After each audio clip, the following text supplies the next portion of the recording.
OBC समाजाला स्थानिक स्वराज्य संस्थेमध्ये आरक्षण मिळाल्याशिवाय निवडणूक नको. आमदार गोपीचंद पडळकर यांचा पंढरपूरमधून एल्गार.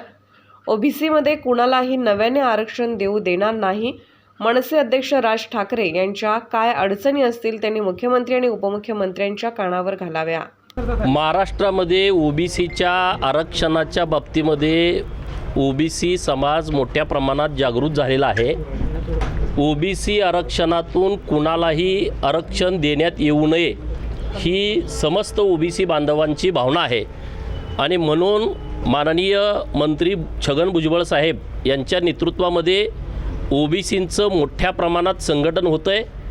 ओबीसी एकवटतो आहे आणि त्याचंच प्रतीक आज पंढरपूरमध्ये आपल्या सगळ्यांना दिसेल. गोरगरिबांचं, उपेक्षितांचं, वंचिताचं दैवत पंढरपूरचा पांडुरंग आहे.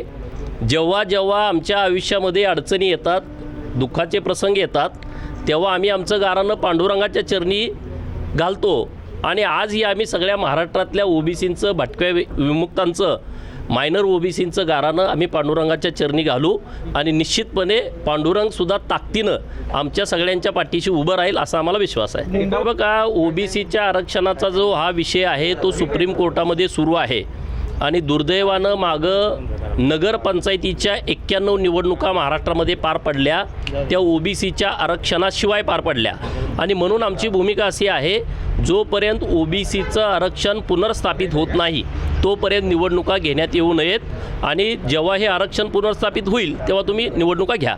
मुंबईमध्ये ओबीसी आणि मराठा नेत्यांची बैठक पार पडलेली आहे. या संदर्भात आपल्याला काय माहिती आहे? नाही, मला काही माहिती नाही. तुमच्याकडूनच मला माहिती समजते. असं काय झालं असेल तर मी माहिती घेतो. बघा, माननीय राजसाहेब आणि मुख्यमंत्री महोदयांची नेहमी भेट होत राहते.